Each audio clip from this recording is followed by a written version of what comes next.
হ্যাঁ সুন্দরভাবে, জায়েজা, জায়েজা মানে আজকাল জায়েজা শব্দের ব্যবহার করছে পুরস্কারের ক্ষেত্রে। আরবিতে জায়েজা কাকে বলছে? পুরস্কার। জি, কোনো কিছুতে পুরস্কার পেলেন ওটাকে আরবিতে জায়েজা বলা হয়।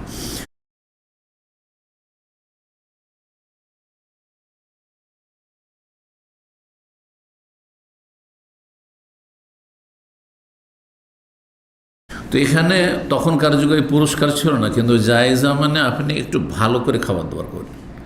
কয়দিন বলছেন? ইয়াউমুন ওয়া লাইলা। জায়েজা, তো জায়েজা কি মানে? খুব ভালো করে একটু মেহমানকে খাওয়ানো। কালা ইয়াউমুন ওয়া লাইলা, একদিন এক রাত। দিনে রাতে মোটামুটি 3 বার স্বাভাবিক খাওয়া দাওয়া হয়। হ্যাঁ, তো এই 3 বার একদিন যে খাওয়াবেন একটু ভালো করে খাওয়াবেন। মেহমান 3 দিন ধরে বা 5 দিন ধরে 7 দিন ধরে, আচ্ছা ডেইলি আপনাকে ভালো ভালো খাবার দিতে হবে, মাছ গোস্ত দিতে হবে, কোনো জরুরি না, না, কিন্তু একটা দিন একটু ভালো খাওয়াবার চেষ্টা করবেন। এটা হচ্ছে মেহমানের হক, ওর জন্য একটু স্পেশাল করেছেন। আর অন্য দিনগুলি হচ্ছে মাহাজার, যা আপনি বাড়িতে খান ওই রকমই করেন, অসুবিধা নেই। আমরা তো আজকে বাড়িতে প্রতিদিন খাই, কিছু না একটা কিছু থাকে, মাছ থাকে, না হয় গোস্ত থাকে, কিছু একটা থাকে। তারপরে যদি কোনো এমন এলাকা হয়, আমরাও দেখেছি গ্রাম অঞ্চলে এক সময় যেহেতু মানুষের অভাব ছিল, হ্যাঁ পয়সার, তো আমরা ছোটোকালে মানুষ হয়েছে, পয়সার এত অভাব ছিল যে মাছ ধরে নিয়ে এসে খেলে ঠিক আছে, কিন্তু মাছ কেনার লোক গ্রামে 1-2 জন শুধু থাকতো, যাদের আউট ইনকাম ছিল কৃষিকাজ ছাড়া, ওরা শুধু মাছ টাছ কিনতে পারতো, নাহলে বাকিরা কেউ মাছ কিনতো না। করে ওই মাছ ধরে নিয়ে আসছে, হ্যাঁ পুকুর আছে, জলাশয় আছে, নদী আছে, অমুক তমুক, হ্যাঁ বন্যার সময় আছে। এই অনেক সময় খুব বেশিই খায়, হ্যাঁ আবার অনেক সময় মোটেই খাই না, মাসকে মাস শাকসবজি চলছে, হ্যাঁ আলু আর ডাল আর আলু চলছে, হ্যাঁ কচু আর আলু চলছে, বুঝতে পেরেছেন? শীতকালে তো কপি আর আলু চলছে, হ্যাঁ এইরকম এক যুগ ছিল, জি, কিন্তু এখন তো নেই। তো একটা দিন খুব ভালো করে সুন্দর করে মেহমানদারি করবেন। ও জিয়াফত ও সালাসাত, আর সাধারণ জিয়াফত, সাধারণ খাওয়া দাওয়া আপনি 3 দিন, এটা আপনার কর্তব্য, মানে ফরজ নয় 3 দিন খাওয়ানো, সুন্নাত, 3 দিন খাওয়ানো সুন্নাত। আর 3 দিনের মধ্যে 1 দিন, প্রথম দিনটা একটু ভালো করে খাওয়ানো সুন্নাত, মুস্তাহাব। আর তারপরে আপনার জন্য নফল। 3 দিন পরে যদি না পারেন, অভাব থাকে, তো মেহমানকে আপনি বিদায় করতে পারেন ভালোভাবে, ভালো ভাষা দিয়ে। আর যদি থাকে তাহলে অসুবিধা নেই, কোনো অসুবিধা নেই। কিন্তু 3 দিন অতিথির, মেহমানের অধিকার রয়েছে।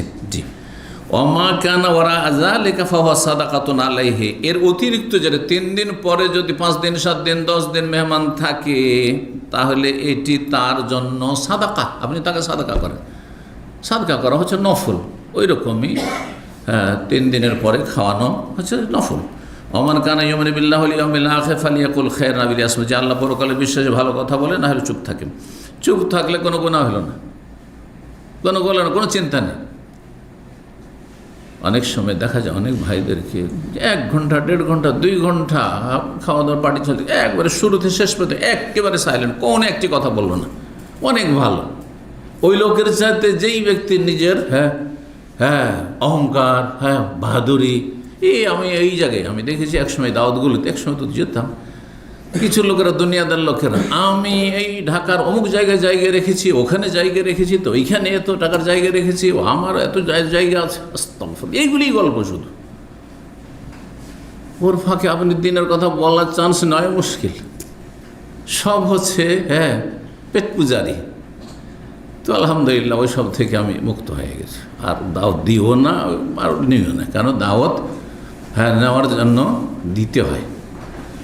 আর অতিরিক্ত আমাদেরকে অবশ্য না দিলেও দেয়, কিন্তু এটাকে না করাতে এখন মানুষ নিরাশ হয়ে গেছে, খালাস, আরাম পেয়ে গেছে। আর আজকালকার দাওয়াতগুলি হচ্ছে রাত্রে, দুপুরে কেউ খাওয়াবে না। কখন দাওয়াত একবারে নিজের উপর হারাম করে দিলাম, একদিন যখন রাত 1টা অথবা 12:30টার সময় বেরোলাম, বাসায় 1টার সময় আসলাম, তা আমি তওবা করলাম আজকে থেকে। কথা বুঝতে পেরেছেন না? জি, এখান থেকে বক্তব্য ছিল, আজকে যেমন বক্তব্য আছে 10টায় শেষ করেছি, আর সে এসেছে 4টায়। খিদে লেগে সেদিন নাস্তাও করিনি। ওইটা আর একটা তওবার কারণ, বুঝতে পারছি। ওই দুপুর আর বাসাতে আমি দুপুরে 1টার সময় ভাত খাই, 12:30 1টার মধ্যে খাওয়া দাওয়া শেষ। আমাদের এর তৈরি ওই আসরে খাওয়ার বদ অভ্যাস নেই, এত বিলম্ব করে দুপুরে খাওয়ার দুপুরেই। তো তারপরে গিয়েছি যে 10টা, মানে আমি হয়তো লেট করে দিলাম, খাবার রেডি আছে হয়তো। গিয়ে দেখি যে গল্পই চলছে, কিছুক্ষণ গল্প। তারপর রাত 11টা 11:30টার সময় ঠিক 12টা বাজতে যাচ্ছে, তখন দেখছি যে ফ্রাই চলছে, মানে কিচেনের ছন ছন করে যে আওয়াজ হয় ফ্রাইয়ের, সে আওয়াজ পাচ্ছি, বুঝতে পারছেন? এদিকে পেটের আওয়াজ আর ওইদিকে ওদের চুলার আওয়াজ। আস্তাগফিরুল্লাহ ওয়া আতুবু ইলাইহি। তারপরে তো বেরিয়ে আসলাম রাত 1টার সময়, আর সেই দিন তওবা করে আসলাম। তারপরে ওই ভাইগুলো কয়েকবার দাওয়াত দিয়েছে, জাযাকাল্লাহ খায়ের, দাওয়াত বন্ধ করে দিয়েছি। এক কথায় বলি যে আপনার এই জন্য ওই যে জাযাকাল্লাহ খায়ের দাওয়াত বন্ধ করে দিয়েছি। বলেন এভাবে তাহাজ্জুদ পড়ার লোক কোনোদিন তাহাজ্জুদ পড়তে পারবে না, ঠিক আছে? ভরা পেট নিয়ে যদি মনে করে এখনই পড়বো, তো এতে খুশি বা কী হবে? এত খাবার দাবার পেটে নিয়ে তাহাজ্জুদ পড়ে করে খুশি হবে? একটু বিরতি দিয়ে পড়তে হবে, তখন তো ওঠার ক্ষমতাই নেই, বরং ফজর মিস হওয়ার খুব সম্ভাবনা আছে। তো এইরকম দাওয়াত দেবেন না, দাওয়াত দেবেন দিনে খাওয়ান, আর না হলে এশা পর্যন্ত ফারেক করবেন খাইয়া, এটা আমার পরামর্শ। জি, এই জন্য ইউকে গিয়ে যতগুলি প্রতিদিন দাওয়াত ছিল, কারণ দাওয়াত ছাড়া চলবে না, ওখানে দাওয়াত নিতে হবে। তো শুধু দুপুরে শক্তভাবে নিষেধ করে দিয়েছিলাম যে রাত্রে কোনো দাওয়াত নাই। আর ছেলেকে বলে দিয়েছিলাম যে কোনো ব্যক্তির দাওয়াত রাত্রে নেবেন, একবার নিষিদ্ধ, নিষিদ্ধ। রাতে বাসায় থাকবো, কিছু খেলাম না খেলাম, চাপানি করলাম, যথেষ্ট। জি, চলেন কি বলছিলাম, হাদিস শেষ। 32 নম্বর অধ্যায় বলছে বাবু হাক্কিল জেওয়ারে ফি কুরবিল আবওয়া। এই অধ্যায় হচ্ছে প্রতিবেশীর অধিকার নির্দিষ্ট হয় দরজার নিকটবর্তী হওয়ার ভিত্তিতে। কোন প্রতিবেশীর হক সবচেয়ে বেশি? যার দরজা আপনার দরজা থেকে বেশি কাছে, যত কাছে তত বেশি তার অধিকার বেশি। যদি আপনি 2 জনকে খাওয়াইতে পারবেন শুধু, বা 2 জনকে সামান্য কিছু দিতে পারবেন, একটু পায়েস করেছেন, একটু কিছু করেছেন, দিতে পারবেন, ভালো কিছু করেছেন, অথবা আকিকার গোস্ত, অথবা আর কিছু দিতে পারবেন, যেই কিছু হোক না কেন, 2 জনকে শুধু দিতে পারবেন। দেখেন যে 2টো দরজা সবচেয়ে কাছাকাছি, তাহলে আপনার ফ্লোরের কয়েকতলা যদি থাকে, নিচে যাবেন না। যেমন না আমি পারবো 10 জনকে খাওয়াইতে পারবো, তখন গণেন যে 10, তাহলে 10টা ফ্ল্যাটে আমি দিতে পারবো। এইভাবে কাছেরগুলো, কাছের বাদ দিয়ে ওপরে দেওয়া যাবে না, বা নিচে দেওয়া যাবে, দূরে দেওয়া যাবে না, আগে কাছের। 6020 নম্বর হাদিস। হাদিস বর্ণনা করছেন মা আয়েশা রাদিয়াল্লাহু তাআলা আনহা, বলছেন তিনি, কুলতু ইয়া রাসূলুল্লাহ, হে আল্লাহ রসুল, ইন্নালি জারাইনি, আমার 2 জন প্রতিবেশী রয়েছে, ফাইলা আইয়িহিমা উহদি, আমি উপঢৌকন দিতে চাই, কাকে দেব? 2 জন প্রতিবেশী আছে, 2 জনের কাকে দেব? একজনকে দিতে পারবো ধরেন, যদি এমনটা হয়, আর 2 জনের প্রতিবেশী। কালা এলা আকরাবেহিমা মিনকে বাবান, যার দরজা তোমার বাড়ির থেকে বেশি কাছে, বেশি নিকটবর্তী, তাকে দেবে, যদি একজনকে দেন। 33 নম্বর অধ্যায় বাবন কুল্লু মারুফিন সাদাকা। এই অধ্যায় হচ্ছে প্রতিটি ভালো কাজ হচ্ছে সাদাকা, প্রত্যেক ভালো কাজ হচ্ছে সাদাকা। ভালো কথাও সাদাকা, শুধু কাজ না, পয়সা দিয়ে শুধু সাদাকা হয় না। একটি আমার বিষয়ভিত্তিক আলোচনা আছে, অনেক আগে করেছিলাম, রকমারি সাদাকা, পয়সা ছাড়া, খাদ্যদ্রব্য ছাড়াও যে দান সাদাকা হয়, কথার দ্বারা আর বিভিন্নভাবে কাজের দ্বারা, যে সময় দিয়ে, মানুষকে সৎ পরামর্শ দিয়ে, রাস্তা দেখিয়ে, ইত্যাদি ইত্যাদি। 6021 নম্বর হাদিস। হাদিস বর্ণনা করছেন জাবের রাদিয়াল্লাহু তাআলা আনহু, তিনি বলেন, নবী সাল্লাল্লাহু আলাইহি ওয়াসাল্লাম বলেছেন, কুল্লু মারুফিন সাদাকা, প্রত্যেক ভালো কথা কাজ হচ্ছে সাদাকা। প্রত্যেক ভালো কথা কাজ হচ্ছে মারুফ, কুল্লু মারুফিন মানে কালেমাতিন মারুফা, অথবা কওলুল মারুফ। এই জন্য প্রত্যেক কথা কাজ হচ্ছে সাদাকা, এটি হচ্ছে এর ব্যাখ্যা। 6022 নম্বর হাদিস। হাদিস বর্ণনা করেছেন আবু মুসা আশআরী রাদিয়াল্লাহু তাআলা আনহু, তিনি বলছেন, নবী সাল্লাল্লাহু আলাইহি ওয়াসাল্লাম বললেন, আলা কুল্লি মুসলিমিন সাদাকা, প্রত্যেক মুসলিমের কর্তব্য হচ্ছে সাদকা করা।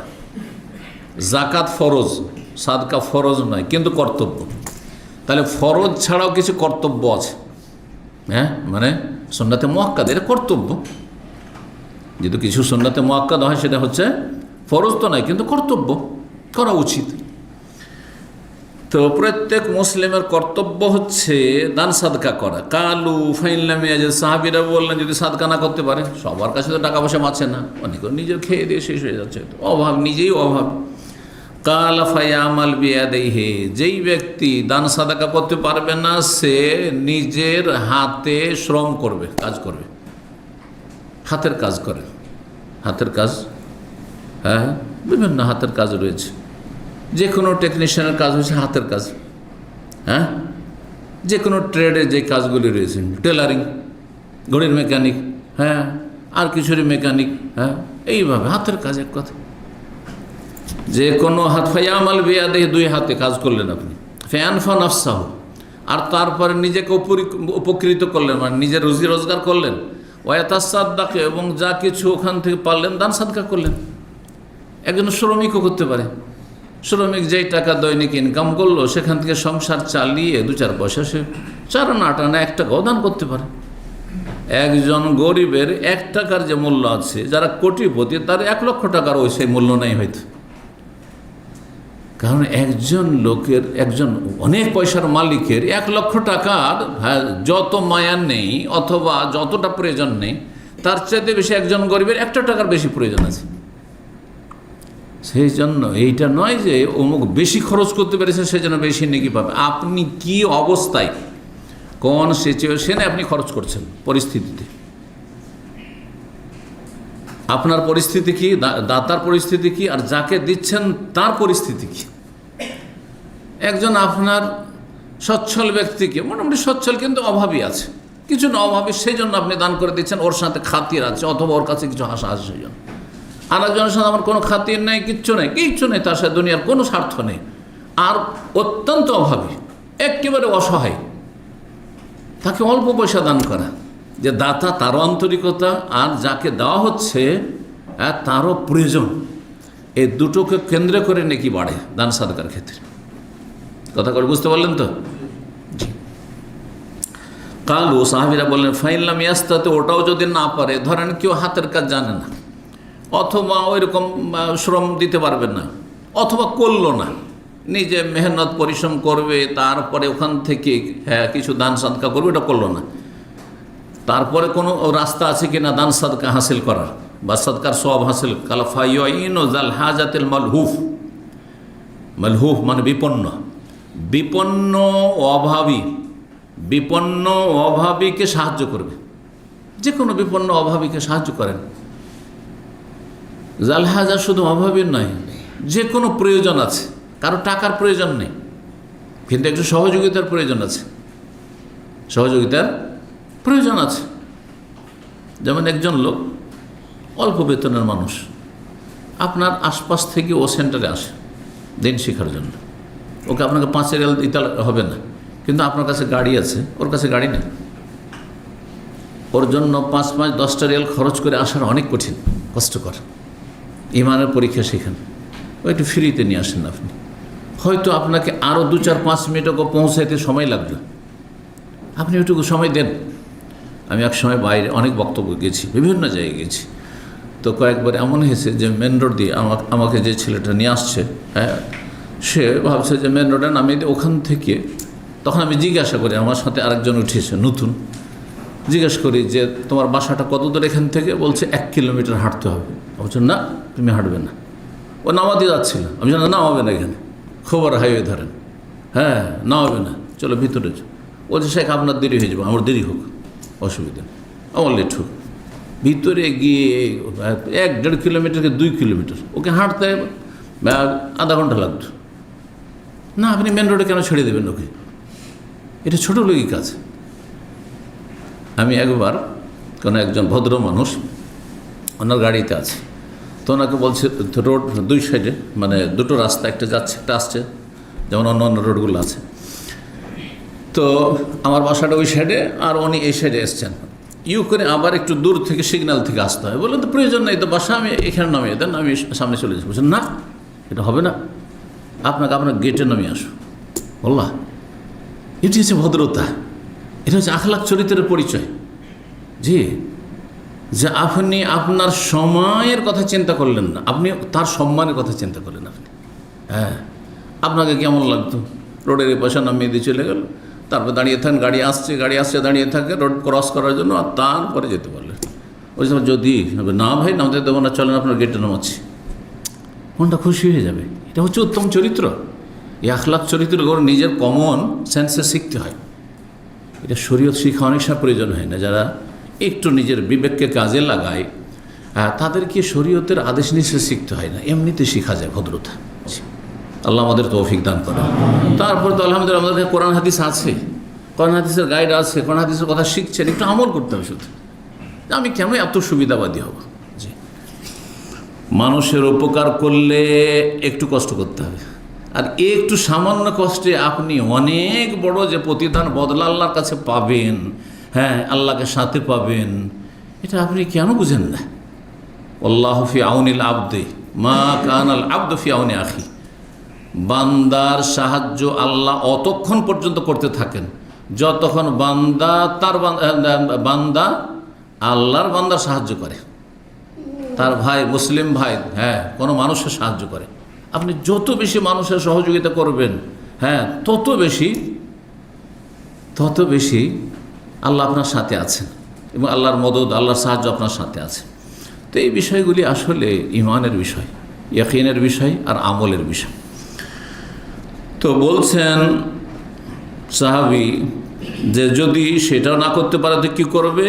যিনি অভাবী অথবা যার কোনো প্রয়োজন রয়েছে আর বিপন্ন ব্যক্তি, তাকে সাহায্য করবে। তাহলে ফাইল্লাম ইয়াফাল, ওটাও যদি না করে, ধরেন ওইটাও এরকম বিপন্ন ব্যক্তি পেলো না অথবা ওগুলো ধারলো না, করলো না, হয়তো আর কোনো রাস্তা আছে সাদকা করা, বলছে ফালিয়া আমর বিল খাইর, ভালো কাজের উপদেশ দেবে। ভালো কাজের উপদেশ দেওয়া সাদাকা। এই যে দিনের কথা বলছি আপনাদের, এটা সাদাকা। আওকালা বিল মারুফ, খাইর বলেছেন অথবা মারুফ বলেছেন, দুটোর মানে ভালো।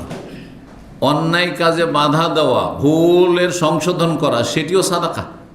জি, নাহি আন মুনকার সাদাকা, অন্য হাদিসে রয়েছে। কালা ফাইল নামিয়াফাল, ওটাও যদি না করে, কমের পক্ষে একেবারে সর্বনিম্ন সাদাকা।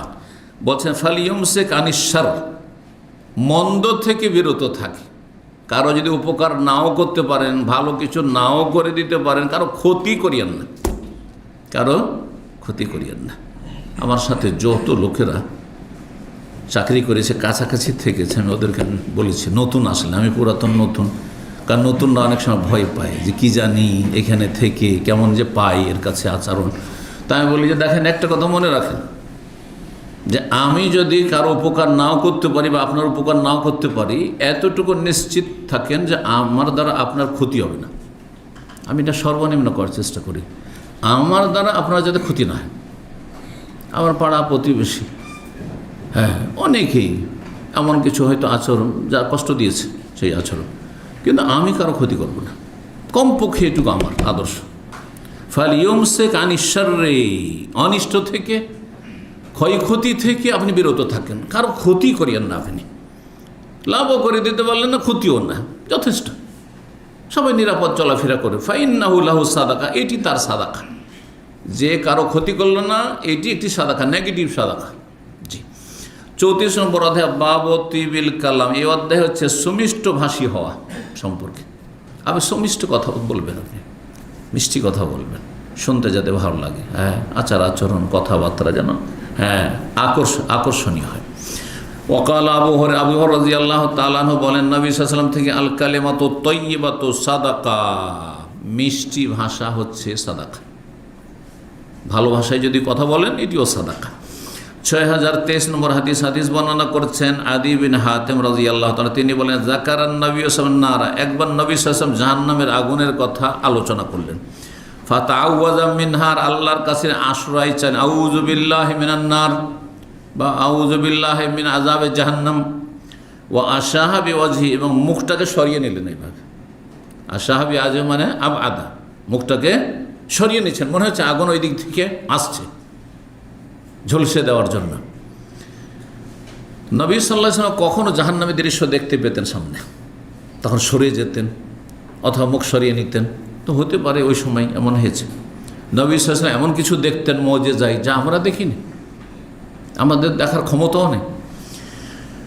তো মুখমণ্ডলকে সরিয়ে নিলেন। সুম্মা যাকারান নারা, আবার জাহান্নামের কথা উল্লেখ করলেন। ফাতাউওয়াযা মিন, আল্লাহর কাছে আশ্রয়ও চাইলেন। ওয়াশাহ বিওয়াজহি, এবং মুখমণ্ডলকে দূরে সরিয়ে নিলেন। কালা শোবা, তো ইমাম শোবা রাহিমাহুল্লাহ বলছেন, হাদিসে বর্ণনাকারী ইমাম বুখারী ওস্তাদের ওস্তাদ বলছেন, আম্মা মাররাতাইন ফাল আশুক, দুইবার যে বলেছেন নবী সাল্লাল্লাহু আলাইহি সাল্লামের এই কথাটি, যে নবী সাল্লাল্লাহু আলাইহি সাল্লাম দুইবার করে আল্লাহর কাছে জাহান্নামের আগুন থেকে আশ্রয় চাইলেন এবং মুখটাকে সরিয়ে নিলেন, এটা তো আমার কোনো সন্দেহ নেই, কিন্তু এর বেশি হইতে পারে তিনবারও। সুম্মা কালা, তারপরে বলেন, ইত্তাকুন নারা ওয়ালাউ বিশিক্কি তামরা, তোমরা জাহান্নামের আগুন থেকে বাঁচো যদিও খেজুরের একটি টুকরো দিয়ে হোক, অংশ দিয়ে হোক না কেন। গোটা একটা খেজুর নাও দিতে পারেন, যদি একটু অংশ হয়, ভাঙা খেজুর হয়, অর্ধেকটা হয় তবু। ফাইন লাম ইয়াজিদ, ওটাও নেই। একটা খেজুর, আধা খেজুর দেওয়ার মতো কোনো আপনার শক্তি সামর্থ্য নেই। ফাবি কালিমাতিন তয়্যিবা, তাহলে ভালো কথা দিই। আমাদের দেশে একসময় গ্রামাঞ্চলে মক্তব মাদ্রাসা চলতো মুষ্টি দিয়ে। শুনেছেন মুষ্টির কথা? কেউ মুষ্টি কেন বলা হয়তো? মুষ্টি ওইটাকে সপ্তাহে একবার করে উঠাইতো, আর মোটামুটি আধ কিলো থেকে তার বেশি হইতো, আধা কিলো থেকে 3 পোয়া হয়ে যেত। কিন্তু তারপরে সেটাকে মুষ্টি কেন বলতো জানেন? কে বলতে পারেন? কে বলতে পারলে হাত উঠাবেন, এমনি না। হ্যাঁ, মাশাআল্লাহ, প্রতিদিন যখন পাক করতে যাবে যাতে করে ভারী না লাগে, একসাথে আধা কিলো দিতে কষ্ট লাগবে। কারণ যারা কৃষি কাজ করে তাদের এমনিতে খুব এগুলোর হিসাব থাকে। হ্যাঁ, এত দিয়ে দেবো। আর তারপরে আপনার অভাবও আছে, অধিকাংশ লোকের অভাবও ছিল। কিন্তু যতই অভাব থাক না কেন, মেপে দিল কাঠাতে যে এতটা চাউল পাক করতে হবে, আর দেওয়ার হাঁড়িতে দেওয়ার আগেই ওখান থেকে এক মুষ্টি উঠিয়ে নিয়ে রেখে দিল। প্রতিদিন এক মুঠ করে উঠিয়ে রেখে দিল। এই যে এক মুষ্টি করে উঠিয়ে রেখে দিল, 7 দিনে 7 মুষ্টি হয়ে গেল। আর সপ্তাহে একদিন এসে একজন উঠিয়ে নিয়ে যাবে, ওদের থেকে আরামসে একটা মক্তও চলত। এই প্রথাটি চালু হয় ইংরেজদের যুগে। জালেম ইংরেজরা যখন সমস্ত মাদ্রাসা বন্ধ করে দিল, কারণ মোগল আমলে তো মুসলিম শাসক ছিল, সরকার মাদ্রাসা চালাইত, সরকার ইসলামী প্রতিষ্ঠান চালাইত। যখন সব কিছু বন্ধ হয়ে গেল, মুসলিমরা দেখলো, অখণ্ড ভারতের মুসলিমরা, যে এখন তো ইসলাম উঠে যাবে, তাহলে সব তো মুরতাদ হয়ে যাবে, সব তো খ্রিস্টান হয়ে যাবে, হিন্দু হয়ে যাবে।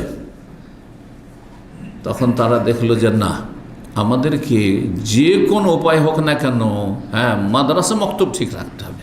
তখন এই মসজিদ প্রথা তখনকার মুরব্বীরা চালু করেছিল, যারা এই প্রথা চালু করেছিল সুন্নাতুন হাসানা, আল্লাহ তাদেরকে যেন উত্তম প্রতিদান দান করেন এবং তাদেরকে জান্নাতুল ফিরদৌস দান করেন।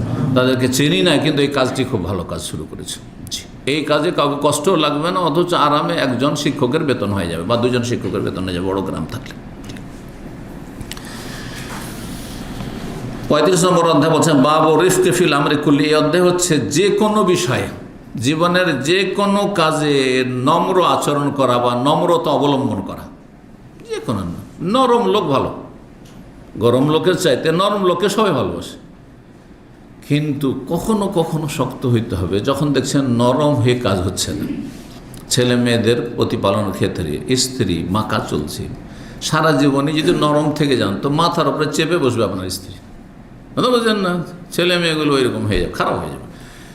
এই জন্য অধিকাংশ সময় আসল হচ্ছে নম্র আচরণ করবেন, কিন্তু ব্যতিক্রম কখনো শক্ত হতে হবে। নবী সাহাবা কেরামদের ওপরে মাঝে মাঝে রেগে যেতেন না? মাঝে মাঝে, কিন্তু অধিকাংশ সময় না, নম্র আচরণ। নতুন মানুষ, অপরিচিত মানুষ, রাস্তাঘাটে দেখা হয়েছে, নম্র আচরণ করবেন, নম্র আচরণ করবেন। কিন্তু কথা হচ্ছে যে একজন লোক ডেইলি এই ধরনের ভুল করেছে, তাহলে কখনো কখনো, একবার হচ্ছে না, 2বার হচ্ছে না, শক্ত হইতে হবে। এটাও কিন্তু নবী সাল্লাল্লাহু আলাইহি ওয়াসাল্লামের শিক্ষা। তো 6024 নম্বর হাদিস বর্ণনা করছেন মা আয়েশা রাদিয়াল্লাহু তাআলা আনহা, নবী সাল্লাল্লাহু আলাইহি ওয়াসাল্লাম সহধর্মিণী, জাওজান নবী সাল্লাল্লাহু আলাইহি ওয়াসাল্লাম। কারা, তিনি বলেন, দাখালা রাহাতু মিনাল ইয়াহুদ আলা রাসূলিল্লাহ সাল্লাল্লাহু আলাইহি ওয়াসাল্লাম। একদিন ইহুদিদের একটি ক্ষুদ্র দল, 3 জন থেকে 8-9 জন, রাহাত বলা হয়, এই কয়েকজন ইহুদি রাসূলুল্লাহ সাল্লাল্লাহু আলাইহি ওয়াসাল্লামের কাছে আসলো, প্রবেশ করলো, নবী সাল্লাল্লাহু যেখানে বসে আছেন ওখানে ঢুকলো। ফাকালু, এসে তারা শয়তানি করে কি বলে, আসসালামু আলাইকুম, আসসালামু আলাইকুম মানে আপনার মরণ হোক, সাম মানে মত। আজকাল অনেক মুসলিমরা সালাম বলে, সালাম আলাইকুম, সালাম আলাইকুম বলে না, কি বলে, সালাম আলাইকুম। তো ওইটাই তো হয়ে গেল, ইহুদিদের সালাম হয়ে গেল, বুঝছেন না? সাবধান, লাম যদি ওখানে সাইলেন্ট করে দেন তাহলে ওর মানে মরণ হয়ে যাবে। সালামের লামকে সাইলেন্ট করা বুঝেন তো? হ্যাঁ, উচ্চারণ করলেন না আপনি, তাহলে ওর মানে মরণ হয়ে গেল। এই জন্য আপনি আসসালামু আলাইকুম বলেন আর আসসালামু আলাইকুম বলেন। সালাম আলাইকুম মানে মরণ, সালামুন আলাইকুম, সাম মানে মত। এই জন্য শুদ্ধ উচ্চারণ করে সালাম বলবো, আসসালামু আলাইকুম বা সালাম আলাইকুম। জি, যদি আল নাও বলেন আলিফলাম, তো সালাম আলাইকুম বলতে হবে, তাহলে সালাম আলাইকুম হবে। মা আয়েশা রাদিয়াল্লাহু তাআলা আনহা বলছেন, ফাফাহিম, তো আমি বুঝে ফেলেছি, পর্দার আড়াল থেকে শুনছেন যে আরে এই ইহুদিরা কি বলল, নবী সাল্লাল্লাহু আলাইহি ওয়াসাল্লামের মরণ কামনা করছে, আমি বুঝে ফেলেছি। ফাকুল, তো তখন আমি পর্দার আড়াল থেকে তাদেরকেও বদ্দ দিতে লাগলাম, আসসালামু আলাইকুম আসসালাম ওয়াল লানা, তোমাদেরও মরণ হোক আর তোমাদের ওপর অভিশাপ লানত হোক। অতিরিক্ত ডোজ দিয়ে দিলেন মা আয়েশা রাদিয়াল্লাহু তাআলা। ইহুদিরা কি বলেছিল, শুধু মরণ হোক, মা আয়েশা কি বললেন, মরণও হোক আর লানত হোক, অভিশাপ, আল্লাহর রহমত থেকে বঞ্চিত হও তোমরা। কালাত, হ্যাঁ, ফাকালা রাসূলুল্লাহ, রাসূল তখন বললেন, মাহলানি আয়েশা, থামো আয়েশা, থামো, হ্যাঁ একটু ঠান্ডা হও। ইন্নাল্লাহ ইউহিব্বু রিফকা ফিল আমরি কুল্লি, আল্লাহ সর্ববিষয়ে নম্রতা ভালোবাসেন, সর্ববিষয়ে নম্রতা ভালোবাসেন। আর এটি নম্রতার পরিপন্থী যে ওরা মরণ চাইলো আর আমি মরণও চাইলাম আর লানতও চাইলাম, হ্যাঁ, এটা কঠোরতা হয়ে গেল। জি, ফাকুলতু ইয়া রাসূলুল্লাহ, তখন আমি বললাম, হে আল্লাহ, আওয়ালাম তাসমা মা কালু, আপনি কি শুনলেন না কি বললো আপনাকে, আপনাকে যে বদ্দ দিচ্ছে, অভিশাপ দিচ্ছে যে মরণ হোক। কালা রাসূলুল্লাহ সাল্লাল্লাহু রাসূলুল্লাহ সাল্লাল্লাহু আলাইহি ওয়াসাল্লাম বললেন তখন, কাদ কুলতু, আমি তো বললাম জবাবে, ওয়ালাইকুম, যথেষ্ট। ওরা কি চেয়েছিল, আসসালামু আলাইকুম ইয়া রাসূলুল্লাহ বা ইয়া মুহাম্মদ, তার তো রাসূল বলতো না, তো আপনার মরণ হোক। নবী সাল্লাল্লাহু আলাইহি কি বললেন, সালাম, আর বলেন ওয়ালাইকুম, তোমাদেরও হোক, তোমাদেরও হোক, যথেষ্ট। কেউ যদি আপনাকে নিয়ে, হ্যাঁ, সালামকে নিয়ে উপহাস করে, তো আপনি ওয়ালাইকুম বলেন, তোমারও, হ্যাঁ, তুমি যা করছো তোমার উপরে সেটাই হোক। জি, 6025 নম্বর হাদিস, হাদিস বর্ণনা করছেন আনাস বিন মালিক রাদিয়াল্লাহু তাআলা আনহু, তিনি আন্না আরাবিয়ান বালা ফিল মসজিদ, একজন বেদুইন মসজিদে এসে পেশাব করে দিল। জি, ফাকামু এলি, তখন সাহাবায়ে কেরাম সবাই দাঁড়িয়ে গেছে তাকে ধরার জন্য, হ্যাঁ হ্যাঁ, আর তাকে বকাঝকা করার জন্য। ফাকালা রাসূলুল্লাহ সাল্লাল্লাহু আলাইহি ওয়াসাল্লাম, রাসূলুল্লাহ বললেন, লা তুজরিমুহু, তার পেশাব বন্ধ করে দিও না, কারণ পেশাব শুরু করেছে আর ওই অবস্থা দিয়ে ধমক দাও, তাহলে কী হয়ে যাবে, পেশাব বন্ধ হয়ে যাবে। পেশাবটা বন্ধ হইলে কয়টি ক্ষতি কে বলতে পারে, যে বলবে হাত তোলেন। একটি ক্ষতি না একাধিক ক্ষতি, কে বলছে একাধিক ক্ষতি, কি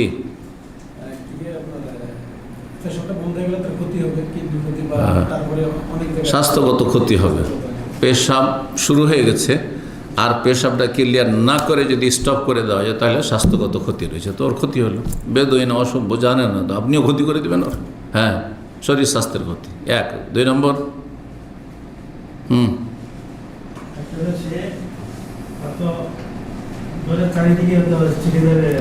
ওই অবস্থায় পেশাব বন্ধ করলে পেশাব কিন্তু ফোটা ফোটা পড়তে থাকবে, ভয়ে পালাইতে শুরু করবে, তার মসজিদে গোটা মসজিদকে কী করে দেবে, খারাপ করে দেবে, ঠিক না? তো এই জন্য নবী সাল্লাল্লাহু আলাইহি ওয়াসাল্লাম নিষেধ করলেন, তাকে বাধা দিও না। সুম্মা দাবে দলউইন, তারপরে এক বালতি পানি নিয়ে ডাকলেন, মাইন, এক বালতি পানি নিয়ে ডাকলেন, নিয়ে আসো পানি। ফাসুব্বা আলাইহি, তারপরে ওই জায়গায় বহিয়ে দেওয়া হলো পানি। পানি কি করা হলো, বহিয়ে দেওয়া হলো সেই জায়গায়। তো জায়গাটি কি ছিল, পাকা ছিল, তাহলে পাকা জায়গাতে পেশাব কেউ করেছে আর সেখানে যদি পানি বইয়ে দেন তো হবে কাজ, হ্যাঁ না, পানিটাকে মুছে ফেলতে হবে, মুছে ফেলতে হবে। কিন্তু নবী সাল্লাল্লাহু আলাইহি ওয়াসাল্লামের মসজিদ সেই যুগে কি ছিল? মাটির মসজিদ ছিল। হ্যাঁ, বালি আর মাটি ছিল, কুচি পাথর ছিল, মদিনার মাটি যেমন থাকে। তাহলে ওখানে পেশাব করেছে কিছুটা জায়গায়, ওর উপরে 1 বালতি পানি, পেশাব করেছে হয়তো 100 মিলি ধরেন, হ্যাঁ 150 মিলি 200 মিলি, আর বালতি হয়ে গেল 2-4-5 লিটার। হ্যাঁ, 1 বালতি পানি যখন ঢেলে দেওয়া হলো তো কি হয়ে গেল? পাক হলো না হইল না? কিভাবে পাক হইল ওটা? ওখানে তো মিক্স হয়ে গেল। এখন এই যে পানি আছে, এই পানিতে যদি 10 ফোঁটা 20 ফোঁটা পেশাব দিয়ে দেওয়া যায় তো পাক থাকবে? হ্যাঁ, থাকবে না। তো ওইটা কেমন করে হইল? হ্যাঁ, ভালোতে খেয়ে নিয়েছে না, খেতে তো দেরি লাগবে। হ্যাঁ, দেখেন একটি হচ্ছে শুকিয়ে যাওয়া, যদি শুকিয়ে যায় তো পাক হয়ে যাবে। বহু জায়গা আছে দুনিয়াতে, হ্যাঁ, পেশাব করেছে, পায়খানা করেছে, তারপরে 10 দিন 20 দিন হয়ে গেছে, শুকিয়ে গেছে, মাটিটা শুকিয়ে গেছে, ওই জায়গা পাক না? পেশাব পায়খানা কিছু দেখতে পান না, নজরে আসে না, সুতরাং ওইটি হচ্ছে পাক, জায়গা হচ্ছে পাক। জি, এটা আর একটি মশলা। কিন্তু এখানে শুকানো শর্ত না, এখানে পাক হলো কিসের মাধ্যমে? বিল মুকাসারা, ফিকহের ভাষায়। অর্থাৎ অল্প পেশাব ছিল, অধিক পরিমাণে পানি ঢালাই কি হয়ে গেল? সেটা পাকের হুকুম হয়ে গেল। এইখান থেকে ওলামারা আর একটি মশলা নিয়েছেন ফিকহের, যে সামান্য কিছু আপত্তিকর জিনিস যদি কিছু থাকে তাহলে সেটাতে ক্ষয়ক্ষতি হয় না, সামান্য কিছু। হ্যাঁ, সামান্য কিছু যদি থাকে, আর আসল হচ্ছে পাক। আপনার লুঙ্গি ধরেন, একটা উদাহরণ দিই, লুঙ্গিটা গোটাটাই পাক আছে, আর সামান্য একটা ছিটা, তাও সামান্য একটা ছিটে পড়েছে, একটা ছিটে পড়েছে সামান্য, না পাক? যদি আপনার কাছে থাকে কাপড় বিকল্প তাহলে তো বদলে নেবেন, কিন্তু কাপড় নাই, এই সামান্যতে ক্ষয়ক্ষতি হবে না, সামান্যতে ক্ষয়ক্ষতি হবে না। এইরকমই এখন আর একটি মাসলা আসি, যেটার ভুক্তভোগী আমরা অনেকেই। এই যে স্প্রে ব্যবহার করছেন, স্প্রে সম্পর্কে ফতোয়া জিজ্ঞাসা করা হয় শেখ ইবনে বাজ রাহিমাহুল্লাহকে, তখন তিনি বলেন এতে তো হ্যাঁ অ্যালকোহল আছে, কিন্তু সামান্য পরিমাণ আছে, এই জন্য ইয়াসিরুন ইউফানু, সামান্য আছে, যেটার ছাড় শরীয়ত রয়েছে, অবকাশ আছে এখান থেকে। বুঝা গেছে না? সামান্য কিছু অ্যালকোহল আর বাকিটা পাক পবিত্র, তাহলে এতে অসুবিধা নেই। শেখ ইবনে উসাইমিন রাহিমাহুল্লাহ বলছেন যে উনি অন্যভাবে জায়েজ, স্প্রে জায়েজ, কিন্তু অন্যভাবে তিনি বলছেন যে অ্যালকোহল পান করা হারাম, কিন্তু অ্যালকোহল বা মদ নাপাক এর দলিল নেই। বুঝা গেছে? মাটি পাক না পাক? পাক না পাক? পাক।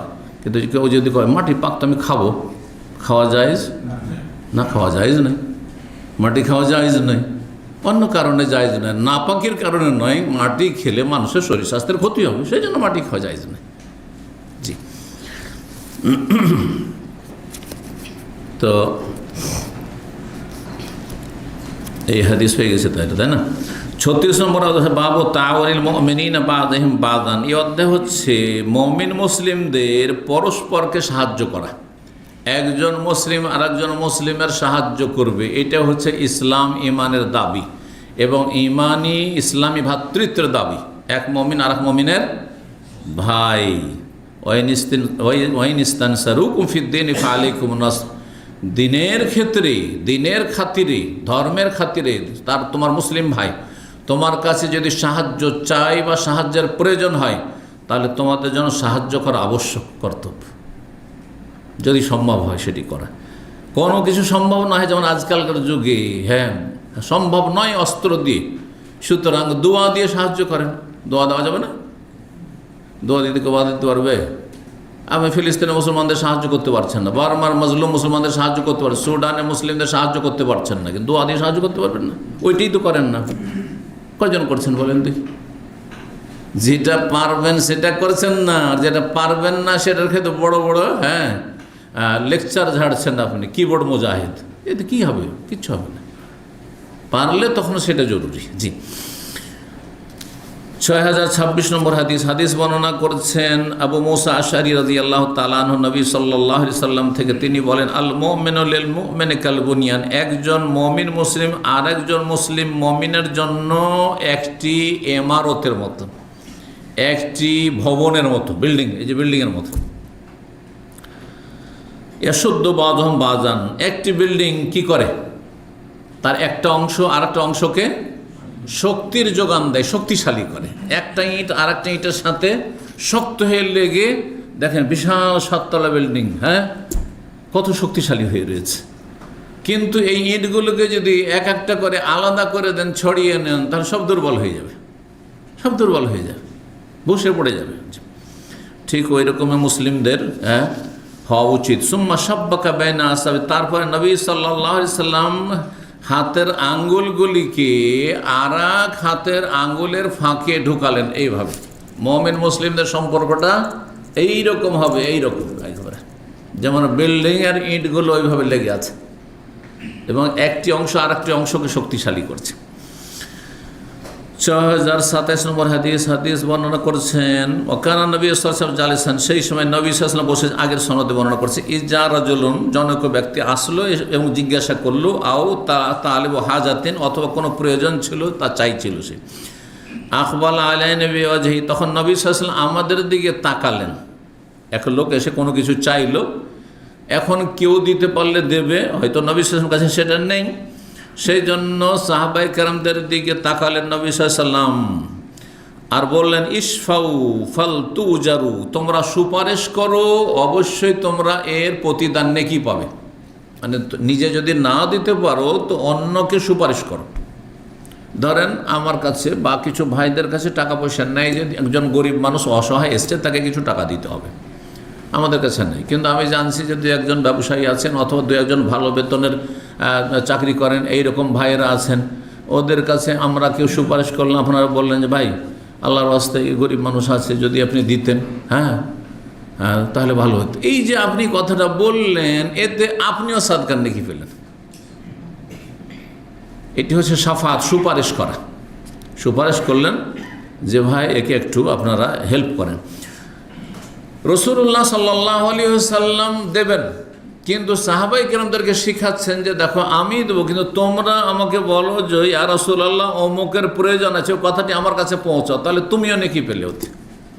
ইশফাউ, সুপারিশ করো আমার কাছে। সুপারিশ শুধু আখিরাতের হাসরের মাঠে সুপারিশ না, ওটা তো হচ্ছে জান্নাতে যাওয়ার জন্য সুপারিশ। আর দুনিয়ার সুপারিশ করা মানে হচ্ছে যেটাকে তদবির করা বলেন, হ্যাঁ হ্যাঁ, সুপারিশ করে কোনো কাজ কারো করিয়ে দেওয়া। ওয়ালিয়াকদিল্লাহু আলা লিসানি নবীহি মা শা, আর আল্লাহ রাব্বুল আলামিন তার নবীর মোবারক জবানে যা চাইবেন তিনি চূড়ান্ত ফয়সালা করবেন। নবী সাল্লাল্লাহু আলাইহি ওয়াসাল্লামকে আল্লাহ যা বলাবেন দেওয়ার ক্ষেত্রে, যে এই লোকটিকে দিয়ে দাও, বাইতুল মাল থেকে দিয়ে দাও, এই লোকটিকে গনিমত সম্পদ থেকে দিয়ে দাও, অমুক সম্পদ থেকে, সাদাকা যাকাত থেকে দিয়ে দাও, তো নবী সাল্লাল্লাহু আলাইহি ওয়াসাল্লাম করবেন থাকলে, কিন্তু তোমরা বলো, তাহলে তোমরাও নেকিতে শরীক হতে পারবে। 37 নম্বর অধ্যায় হচ্ছে বাবু কওলিল্লাহ তাআলা, এই অধ্যায় হচ্ছে মহান আল্লাহর বাণী সম্পর্কে। মাইয়াশফা শাফাতান হাসানাতান ইয়াকুল্লাহু নাসিবুম মিনহা, কেউ যদি সুপারিশ করে, ভালো সুপারিশ, ভালো কাজের সুপারিশ, ভালো মানুষের জন্য সুপারিশ করবেন, অপরাধীর জন্য সুপারিশ করবেন না। এটা চোরের ক্ষেত্রে গিয়ে সুপারিশ করছেন, হ্যাঁ, পুলিশ অফিসারের কাছে যে স্যার ওকে ছেড়ে দেন, চলবে? হ্যাঁ স্যার এক্ষুনি কে দেশ থেকে একটু সেফ জোনে পৌঁছিয়ে দেন, হ্যাঁ হ্যাঁ নিরাপদ একে দেশের বাইরে যেতে দেন, চলবে না? হারাম কাজ, কাবিরা গুনাহ, আপনিও এই খুনে শরীক যারা এই কাজ করেছেন। তো এই জন্য সাফাতান হাসানা বলেছেন, ভালো সুপারিশ করবেন আপনি, বৈধ সুপারিশ হইতে হবে। জি, ঘুষের সুপারিশ, সফর জলে কাউকে ধরে নিয়ে গেছে, এখন দেখছে যে সুপারিশ এমনি কারোর কাছে করে তো হবে না, তোকে কাজ করো, অমুক একটু দালালি করে টাকার, ওকে কিছু টাকা দিয়ে দিলে ও কাউকে টাকা দিয়ে ছাড়িয়ে নিয়ে আসবে। এই কাজ এক শ্রেণীর লোকেরা করে। সেন্টারে আসা লোক যদি করে তাহলে তার মতো নিকৃষ্ট মানুষ কেউ নেই। কী শিখছেন দিন? তাহলে হারাম কাজে কেন করবেন আপনি? হারাম কাজে কোনো সুপারিশ চলবে না। জায়েজ কাজে পারেন আপনি, কোনো ওয়াস্তা দিয়ে যদি ছাড়িয়ে নিয়ে আসতে পারেন তাহলে ঠিক আছে। যে ধরলেন একজন আর পয়সা টয়সা দিয়ে না, একটু বললেন আর অনুরোধ করলেন, হয়ে গেল, তাহলে ঠিক আছে। কিন্তু আপনি টাকা পয়সা দিয়ে ছাড়াবেন, এটা হারাম যে কোনো ক্ষেত্রে। জি, একমাত্র যদি কেউ নির্দোষী হয়, নিষ্পাপ হয়, আর আইন বিরোধী অবস্থান করা, এটা আইন বিরোধী কাজ।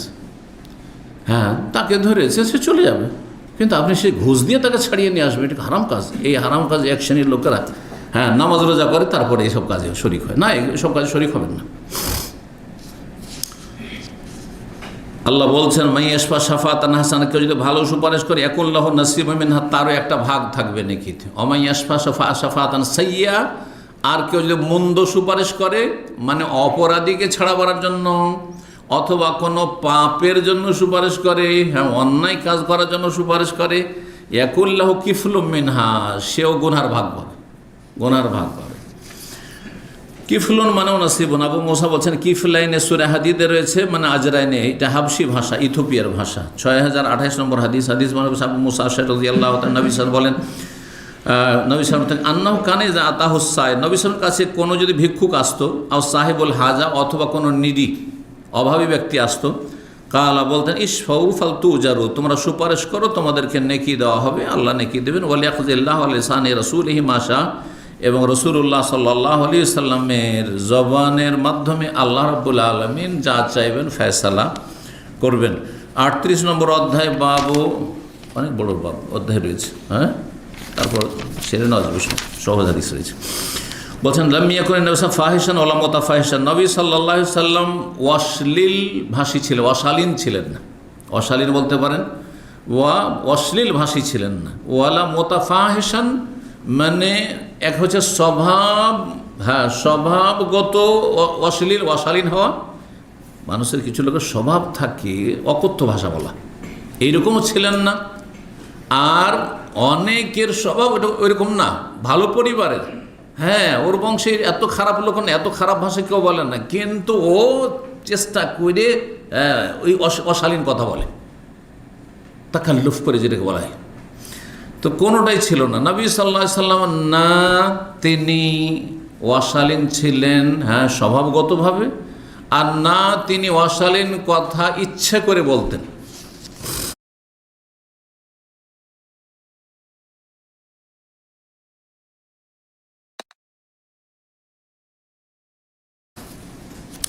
ছয় 6029 নম্বর হাদিস বর্ণনা করছেন মাসরুক তাবি, দাখালনা আলা আব্দুল্লাহ বিন আমর, আমরা আব্দুল্লাহ বিন আমরের আসের কাছে আমরা প্রবেশ করলাম, যখন মুআবিয়া রাদিয়াল্লাহু তাআলা আনহুর সাথে এসেছিলেন তিনি কুফা।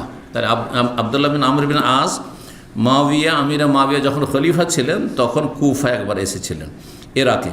ফাজাকারা রাসূলুল্লাহ ফাকা, রাসূলুল্লাহ কথা আলোচনা করলেন আর বলেন, লাম ইয়াকুন ফাহিশান ওয়ালা মুতাফাহিশান, নবী সাল্লাল্লাহু আলাইহি ওয়াসাল্লাম অশালীনও ছিলেন না স্বভাবগত, আর তিনি ইচ্ছে করেও অশালীন কথাবার্তা বলতেন না।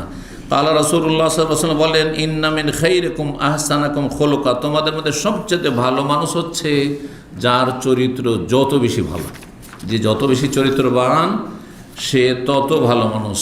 6030 নম্বর হাদিস বর্ণনা করেছেন আব্দুল্লাহ বিন আবি মুলাইকা আয়েশা রাদিয়াল্লাহু তাআলা আনহা থেকে। হাদিসটি একটু আগে গেল, সামান্য পার্থক্য রয়েছে। বলছে, আন্না ইয়াহুদা আতাউ নবী সাল্লাল্লাহু, কয়েকজন ইহুদিন নবী সাল্লাল্লাহু কাছে আসলো, এসে বলল নবীকে, আসসালামু আলাইকুম। আসসালামু আলাইকুম মানে হ্যাঁ আপনার মৃত্যু হোক। জি, কেউ যদি কারোর জন্য এরকম কামনা করে যে লোকটা মরে না কেন, তাহলে এটা তাহলে মুসলিমের চরিত্র না, এটা ইহুদির চরিত্র, ভালো মানুষের ক্ষেত্রে। কিন্তু যদি আল্লাহর দুশমন হয়, রসুলের দুশমন হয়, দিন ইসলামের দুশমন হয়, বা জাতির দুশমন হয়, হ্যাঁ মানুষকে অশান্তিতে রেখেছে, তখন মৃত্যু কামনা করা যাবে, কোনো অসুবিধা নেই, কারণ ও চলে গেলে মানুষ আরাম পাবে। জি, তো মা আয়েশা রাদিয়াল্লাহু তাআলা আনহা রেগে গেলেন পর্দার আড়াল থেকে, আর বলছেন, আলাইকুম ওয়ালানাকুম, তোমাদের ওপরও তোমাকে কি হোক তাই হোক, মানে তোমাদেরও মরণ হোক, ওয়ালানাকুমুল্লাহ, আল্লাহর লানত হোক, ওয়াগাযিবাল্লাহু আলাইকুম, আল্লাহর গজব হোক। একবারে এখানে ট্রিপল চলে আসলো, তাই না? কালা, তখন নবী সাল্লাল্লাহু আলাইহি ওয়াসাল্লাম বললেন, মাহলান ইয়া আয়েশা, থামো আয়েশা, আলাইকি বিরিফকি, তুমি নম্র আচরণ করো, ওয়াইয়াকি ওয়াল উনফ ওয়াল ফুহশ, তুমি সতর্ক সাবধান হও নিষ্ঠুরতা থেকে, রূঢ়তা থেকে, ওয়াল ফুহশ এবং অশালীন কথা থেকে, অশ্লীল কথা, খারাপ কথা বলতে নেই। কালা আওয়ালাম তাসমা মা কালু, আপনি কি শুনলেন না কি বলল এই ইহুদিরা? কালা, তখন নবী সাল্লাল্লাহু আলাইহি ওয়াসাল্লাম বললেন, আওয়ালাম তাসমা মা কুলতু, তুমি কি শুনলে না আমি কি জবাব বললাম? আমি যে ওয়ালাইকুম বলেছি, যথেষ্ট, তোমাদের ওইটাই হোক। তো তখন বলছে রাদাদ্দু আলাইহিম, আমি তাদের এই আসসালামু আলাইকুমের জবাব দিলাম, তোমাদেরও তাই হোক। ফায়ুস্তাজাবু লি ফিহিম, আমার দোয়া তাদের ক্ষেত্রে কবুল হবে নিশ্চিত। ওয়ালা ইউস্তাজাবু লাহুম ফিয়া, আমার ক্ষেত্রে এই ইহুদিদের দোয়া কবুল হবে না। তো ধ্বংস তো তারাই হবে, ধ্বংস তারাই হবে। এই জন্য ইহুদিরা, দেখেন এটা জিনিস খেয়াল করেছেন, দুনিয়ার মধ্যে সবচেয়ে বেশি পয়সাওয়ালা কারা? ইহুদিরা। কিন্তু সবচেয়ে সংখ্যায় কম কারা? ইহুদিরা। সবচেয়ে বেশি সংখ্যায় কম ইহুদিরা। জি, দেখেন ইহুদিদের একটি দেশ আছে দুনিয়া, তার কোনো দেশ, আর তাও হ্যাঁ জবরদস্তি দখল করা দেশ, বৈধ একটিও দেশ পৃথিবীতে নেই। বৈধ একটিও দেশ ইহুদিদের নেই। ইহুদি ছড়িয়ে ছিটিয়ে আছে, আমেরিকাতে আছে, ইউরোপের বিভিন্ন দেশে ছড়িয়ে ছিটিয়ে, সামান্য, তেমন কোনো পার্সেন্টেজে নেই। আর একটি দেশ হ্যাঁ নিয়েছে, তবুও জবরদস্তি দখল করে, এবং তাদের পিছনে সমর্থন জুগিয়েছে এই ইসলামের দুশ্মন খ্রিস্টান জগৎ। হ্যাঁ, জি, আশা করি বুঝতে পারছেন। তো এরা বেশি দিন টিকতে পারবেন না। কিন্তু মুসলিমরা ইসলাম থেকে এত দূরে সরে গেছে যে আল্লাহর সাহায্য নেমে আসছে না, আল্লাহর সাহায্য নেমে আসছে না, নাহলে এদের অস্তিত্ব থাকবেই না। চিন্তা করুন বিষয়টি, এত পয়সা, হ্যাঁ 1400 বছরের ভিতরে দেখেন শিখদের সংখ্যা দেখেন, বুদ্ধিস্টদের সংখ্যা, সবাই বাতিলপন্থী, বুদ্ধিস্টদের সংখ্যা দেখেন, হিন্দুদের সংখ্যা দেখেন, অন্যদের সংখ্যা, অন্য ধর্মাবলম্বীদের সংখ্যা দেখেন, আছে। কিন্তু ইহুদি সামান্য কয়টি। কিন্তু এটিও আল্লাহর আযাব মুসলিম জাতির জন্য যে সব কিছু ইহুদিদের দখল, মিডিয়া তাদের দখল, পয়সা তাদের কাছে কুক্ষিগত। বরং খ্রিস্টান জগৎ তাই সিদ্ধান্ত নিচ্ছে, হ্যাঁ যা ইহুদিরা চায়। এটি আল্লাহর বড় পরীক্ষা আমাদের জন্য। আল্লাহ আমাদের সংশোধন করে ফিরে আসার তৌফিক দান করে। কিন্তু তারপরও কাফেরদের গোলামি করতেই আছে। হ্যাঁ, কাফেরদের মুনাফিকি করতেই আছে। হ্যাঁ, কাফেরদের ইশারা ইঙ্গিত ছাড়া উঠে না, বসে না। এ হচ্ছে বাস্তবতা। জি, আল্লাহ বোঝার তৌফিক দান করে।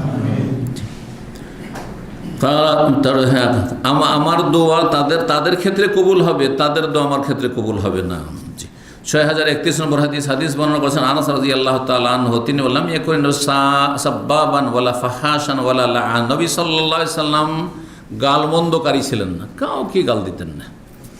ওয়ালা ফাহাশান, অশালীন ছিলেন না। ওয়ালা লাআনান, তিনি অভিশাপকারী ছিলেন না, যে কাউকে লানত করবেন, অভিশাপ দিবেন। হ্যাঁ, কানা ইয়াকুলু লি আহাদিনা ইনদাল মাতাবা, কাউকে যদি তিরস্কার করতে হতো, তাহলে কেউ যদি খারাপ কিছু করে, খারাপ আচরণ বা অপছন্দনীয় আপত্তিকর কিছু, তাহলে তাকে তিরস্কার করতে পারেন, ভর্ৎসনা করতে পারেন। হ্যাঁ, যেটা তোমার ঠিক হয়নি, হ্যাঁ এটা কেন করলে। তো নবী সাল্লাল্লাহু আলাইহি ওয়াসাল্লাম যদি কাউকে তিরস্কার করতে চাইতেন অথবা ভর্ৎসনা করতে চাইতেন, তো বলতেন মালাহু, কি হয়েছে এই লোকটি, তারে বা জাবিনহু, তার কপাল হ্যাঁ ধুলো ধূসরিত হোক। এটি আরবদের একটি প্রবাদ, আরবদের কথা। হ্যাঁ, ধুলো ধূসরিত হোক, মানে এই জন্য মাটিতে মিশে যাক, এটা উদ্দেশ্য, ধ্বংস উদ্দেশ্য না। এই ধরনের কথা বলতেন নবী সাল্লাল্লাহু আলাইহি ওয়াসাল্লাম, শুধু একটু যেটাকে হালকা বকা দেওয়া, যেটাকে বলা হয়। যে সর্বশেষ হাদিস 6032 নম্বর হাদিস মা আয়েশা রাদিয়াল্লাহু তাআলা আনহা বলছেন, আন্না রাজুলান ইস্তাজানা আলা নবী সাল্লাল্লাহু আলাইহি ওয়াসাল্লাম, জনৈক ব্যক্তি একবার নবী সাল্লাল্লাহু আলাইহি ওয়াসাল্লামের কাছে এসে অনুমতি চাইল তার সাথে দেখা করার জন্য। ফালাম্মা রাহু, যখন নবী সাল্লাল্লাহু আলাইহি ওয়াসাল্লাম ওই লোকটিকে দূরে দেখতে পেয়েছেন, তখন একটা বিরূপ মন্তব্য করলেন ওই লোক সম্পর্কে। ছেলেটি ভালো ছিল না। কি বললেন? বেস আখুল আশিরা ও বেস ইবনুল আশিরা, এই লোকটি তার বংশের মন্দ বা দুষ্ট, তার বংশের দুষ্ট লোক। আখুল আশিরা মানে দুষ্ট লোক। হ্যাঁ, বেসা খারাপ, বেসা আখুল আশির, আর আশিরা মানে বংশ। এই লোকটি তার বংশের দুষ্ট লোক। অবেসা ইবনুল আশিরা, এই লোকটি বা এই ছেলেটি তার বংশের দুষ্ট ছেলে, এইভাবে মন্তব্য করে যে এক কথায় লোকটি খারাপ, লোকটি কি খারাপ। ফালাম্মা জালাসা, তারপরে লোকটি যখন এসে বসে গেল, তাহলে সে মুসলিম, এমনি ইসলাম গ্রহণ করেছে, কিন্তু হয়তো মোনাফেক, পরিবারের মোনাফেক, অথবা তার চরিত্র খুব খারাপ, ভাষা খারাপ। ফালাম্মা জালাসা, যখন লোকটি বসলো, তাতাল্লাকান নবী সাল্লাল্লাহু আলাইহি ওয়াজহি, তখন তার সামনে নবী সাল্লাল্লাহু আলাইহি ওয়াসাল্লাম হাসি মুখে কথা বললেন, অম্বাসাতা ইলাইহি, এবং মন খুলে কথা বললেন। মনে হচ্ছে যে তার সাথে কতদিনের পরিচয়, আর খুব ফ্রি হয়ে কথা বললেন। এই না যায় মনকে সংকুচিত করে কথা বললেন, কথা বলার সময় তো খুব ফ্রি হয়ে আর হাসি মুখে তার সাথে কথা বললেন। কিন্তু নবী সাল্লাল্লাহু আলাইহি ওয়াসাল্লাম তার আগে যখন দূরে ছিল, তখন আয়েশা কি বলছেন যে এই লোকটি খুব খারাপ, বংশের খুব খারাপ লোক অথবা দুষ্ট ছেলে। ফালাম্মান তালাকার রাজুল, যখন লোকটি চলে গেল, তখন মা আয়েশা বললেন নবী সাল্লাল্লাহু আলাইহি ওয়াসাল্লামকে, ইয়া রাসূলুল্লাহ, আল্লাহ রাসূল, হিনা রাআইতার রাজুলা, যখন প্রথম লোকটিকে আপনি দেখেছিলেন, কুলতা লাহু কাযা ওয়া কাযা, তার সম্পর্কে আপনি বলেছিলেন এইরকম যে লোকটি খারাপ। ফাকাল, তারপরে বলছেন যে সুম্মা তাতাল্লাকতা ফি, তারপরে যখন সে এসে আপনার কাছে বসে গেল, তখন তার সাথে হাসি মুখে কথা বললেন এবং তার সাথে আপনি মন খুলে কথা বললেন। এটা কেমন হইল? দুই রকম হয়ে গেল না? লোকটি যখন খারাপ, তোকে বসতেই দিতেন না, ওর সাথে কথাই বলতেন না আপনি, কিন্তু এমনটা কেন করলেন? ফাকাল রাসূলুল্লাহ সাল্লাল্লাহু আলাইহি ওয়াসাল্লাম, রাসূলুল্লাহ বললেন, ইয়া আয়েশা, শোনো ইয়া আয়েশা, মাতা আহেদানি ফাহিশান, আমাকে কখন তুমি অশ্লীল বা অশালীন পেয়েছো? আমি কোনোদিন অশালীন কথাবার্তা বলেছি? যে লোকটি আমার সাথে দেখা করতে এলো আর তার সাথে অশালীন কথা, এই তুমি খারাপ লোক, এই বাজে লোক তুমি, এইভাবে বলবো না, এটা হইতে পারে না। তারপরে খারাপ লোকের অনিষ্ট থেকে রক্ষা পাওয়ার জন্য তার সাথে ভালো কথা বলতে হয়, তার সাথে মিষ্টি কথা বলতে হয়। জি, ওই হাদিসটি বলছেন, ওই অংশটুকু, ইন্না শাররান নাস ইনদাল্লাহি মানজিলাতান ইয়াউমাল কিয়ামা, কিয়ামতের দিনে আল্লাহর কাছে সবচেয়ে নিকৃষ্ট মানের মানুষ কে? মান তারাকাহুন নাস, যাকে লোকেরা পরিত্যাগ করে, সমাজের লোকেরা, ইত্তিকা শাররিহি, তার অনিষ্ট থেকে আত্মরক্ষার জন্য, যাকে দেখলে মানুষ দূরে সরে যায়, এই এর সাথে দেখা হলে ঝামেলা করতে পারে, ভেজাল করতে পারে, ফেতনা করতে পারে, বাদতে, এর সাথে বসবো না, এর সাথে কথাও বলবো না, এর সাথে তর্ক করবো না, ও হচ্ছে খারাপ লোক। আর ভালো মানুষের সাথে কথা বললে কোনো অসুবিধা নেই, আপনার সাথে কথা বললে মন খুলে কথা বলবেন, আপনার মনে পেঁয়াজ নেই, আর ওই রকম আপনার সংকীর্ণতা নেই, তো সবাই কথা বলতে চাইবে। তো নবী সাল্লাল্লাহু আলাইহি ওয়াসাল্লাম বললেন যে খারাপ লোকের একটি লক্ষণ হচ্ছে যে সমাজের লোক যদি তাকে পরিত্যাগ করে, অ্যাভয়েড করে, তাহলে জানতে হবে যে লোকটি খুব খারাপ লোক। এখানে আজকের আলোচনা শেষ করি। ওয়া জাযাকুমুল্লাহু খাইর। সুবহান রাব্বিকা রাব্বিল ইজ্জাতি আম্মা ইয়াসিফুন।